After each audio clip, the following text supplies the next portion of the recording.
बहुत सी government jobs के interviews में बड़े इंटरेस्टिंग सवाल पूछे जाते हैं आपके दिमाग को परखने के लिए, और मुझे तो ऐसे सवालों को सुनने में और उनका जवाब देने में बड़ा मजा आता है। तो चलो एक ऐसा इंटरेस्टिंग सवाल मैं आपसे पूछता हूं। मान लीजिए कि आपके पास 7 केले हैं और उन्हें आपको 8 जनों में बराबर बांटना है, लेकिन शर्त यह है कि आपको केलों को काटना नहीं है।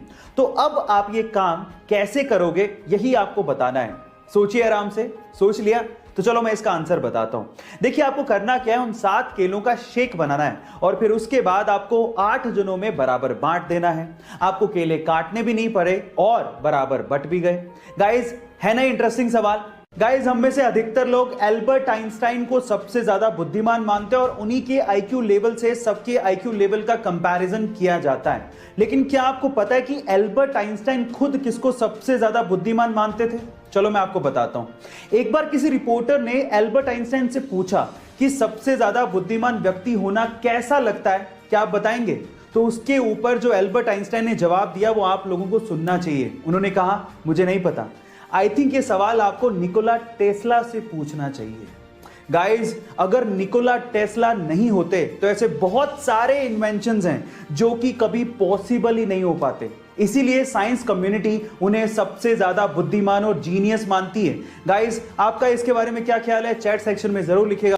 आप देखो, नींद क्यों आती है, कभी सोचा है? नींद इसलिए आती है क्योंकि हम लोगों मतलब क्या होता है कि अंधेरे, आपको पता है अंधेरे रूम में ज्यादा आसानी से नींद आती है, रोशनी आंखों में जा नहीं रही होती है तो हमें नींद आनी शुरू हो जाती है। ठीक है, सो अगर आप लोगों को नींद नहीं लेनी और अच्छे से पढ़ना है तो आप ऐसे रूम में बैठ के पढ़ाई करो जहां पर अच्छी खासी रोशनी है। तो सिंपल तरीका है, आपको भी पता है यार, आपकी मम्मी आपको जगाने के लिए क्या करती है? फटाफट से रूम की लाइट ऑन कर देगी, ठक ठक ठक ठक ठक। कभी किया होगा आप लोगों ने। दूसरा क्या है? Avoid heavy meals before study. जब आप पढ़ाई कर रहे हो, आप अपने मील को पहले तो मैनेज करो। आपको बहुत सारा एक साथ नहीं खाना है।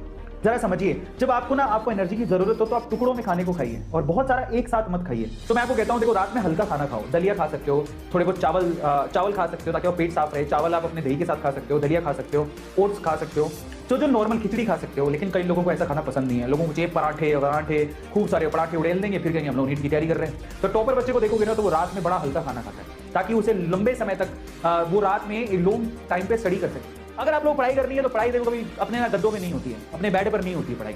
उसके लिए आपका एक कॉर्नर होना चाहिए जिस पे टेबल होनी चाहिए, जो आप बैठ के आराम से पढ़ाई कर सको। कई लोग बेड पे आराम से उस पर पढ़ाई नहीं होती है, सोफे पे लेटे पड़े हैं, बेड पे लेटे पड़े हैं, नहीं पढ़ाई होती है यार, नहीं पढ़ाई होती है। जो स्टडी वाकई में जो आपका स्टडी स्पेस होना चाहिए, प्लेस होना चाहिए, बहुत ही ज्यादा सूदिंग होना चाहिए अकॉर्डिंग टू योर स्टडी। समझ में आ गया? तो इन दैट केस अच्छा सा टेबल हो, एक अच्छी सी चेयर हो जिसमें ज्यादा प्रेशर भी ना पड़े। नींद से बड़े टारगेट आप अपने सामने रख देते हो तो नींद आती है। हालांकि सोना इंपॉर्टेंट होता है लेकिन 6 घंटे बहुत होते हैं। 6 घंटे अच्छी सी नींद ले लो, that is more than enough. अगर आपको लगता है कि जो आपने सपने देखे हैं वाकई में वो आपकी नींद से भी ज्यादा बड़े हैं तो डेफिनेटली आपको नींद नहीं आएगी। देखो, सबसे इंपॉर्टेंट पता क्या होती है? जिद। इंसान की जिद सबसे बड़ी होती है, इंसान का जज्बा सबसे बड़ा होता है। याद रखना, तुम लोग, सपने वो नहीं होते जो बंद आंखों से देखे जाते हैं। सपने वो होते हैं जो आपको सोने ही ना दें। आ गया सबको समझ?